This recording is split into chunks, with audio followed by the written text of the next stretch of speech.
Here he is. Your old mate, Ali Williams. Welcome back, dude. Buddy, how are you, buddy? Today in 1987, you were 6 years old. The All Blacks were winning the very first Rugby World Cup. Have you got any memories of it? No, not one memory. I don't have memories of a lot of things, though, Chief. So, Yeah. mate, I was fully entrenched in in growing and eating, I'd say, at that stage. Yeah, no, I just wanted to know. Blues against... How are you, buddy? Yeah, I'm bloody great, mate. Are we live? Yeah, we're live now, dude. Imagine. So you got this matchup, Blues Chiefs, this weekend. Last year you had your 20-year anniversary, so it would have been nice if it coincided with that. But you were one of the last one, well, amongst that group in 2003 that won it last. We just had Liam Messam on. Liam won it, of course, in 12 and 13. How big a deal is it, mate, as a past Blues player, that you got the final at home again? It's pretty special. I mean, I think let's talk generally first, and then we'll talk sport. But generally, I think for Aucklanders and the greater Blues area, you know, all the way up north and the shore, it's just exciting to see your team do well, and it also gives an excitement to the city, and you know, we could all do with a bit of energy and a bit of excitement. So, agree. On that note, it's just really, really special, and to play at home in any sporting event is pretty cool. And seeing that Eden Park gets packed out in all of a few hours. People love it, and they want to see a result. And then our good friends and foes, the Chiefs down the line. I mean, whatever way you want to call it, it's been a pretty even battle over the years, and you know, they're playing extremely well, and so are the Blues. But my heart's with the Blues, mate. I'd love to see them win.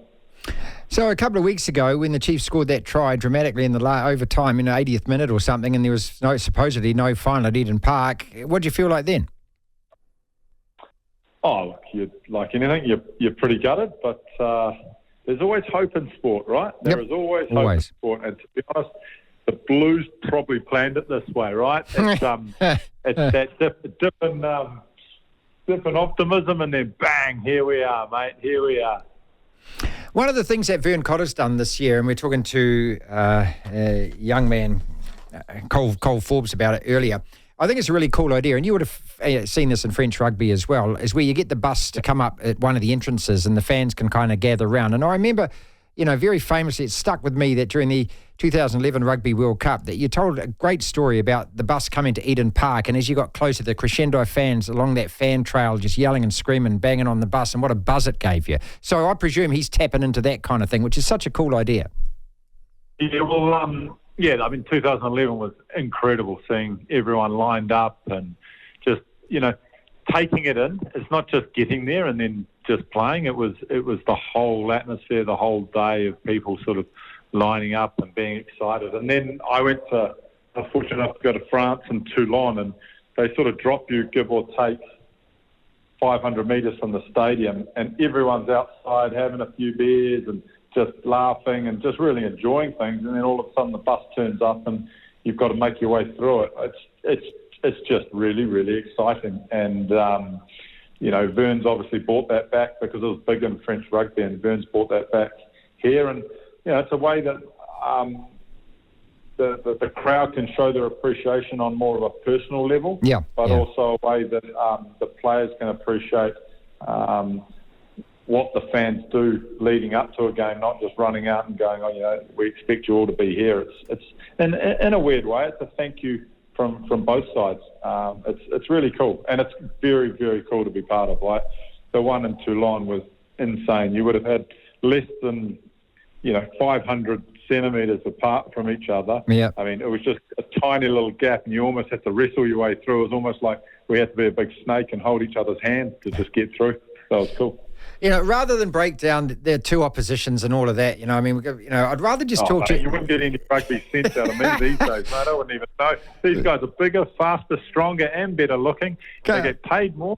And, all in all, they're probably better blokes than me, so there's no point in me breaking down. No, so what I want to do is I just want to tap into the emotion of the event, and you're one that kicked into this, and I know it really affected you in that. And so when you went into big games and things, you seem to thrive on that. And some players, it does do that too, isn't it? Like you seem to love the idea of playing for the ultimate prize. Yeah, I think, for me, I did live strongly by that motto that pressure is a privilege given to those that want to accept it. And for me, I love the pressure on myself, and I love the fact that it was pressure in so many different ways. It was pressure on myself personally, which was probably the biggest one, and then the pressure from the fans. But then the other element when you get to a final, it's the pressure from your teammates. And there's two ways you can look at that, right? It's one that they want to see you do well and see the team do well, or one that they expect you to do well, and the likes. And I think we all know, well, a lot of people know that success comes from actually simplifying things, and especially personified in a final where winner takes all. Simplicity. So do the things right, and enjoy the pressure, walk towards it, and if in doubt, just knuckle in, and things will happen, because there's momentum shifts, all sorts of stuff changes during finals, and that's the best part, right? It's just that unknown. Ali Williams is with us, Super Rugby final, of course, at Eden Park on Saturday. Was there any fear in your minds, and these biggest games, Super Rugby finals, World Cup finals, things? Did you have that? And if you did, how did you counter that fear or that doubt that does creep in every now and again? Finals, you can't. I don't think you do have the fear. I think let's be honest. You're one or two positions. One is that you're the ones that probably expected to win.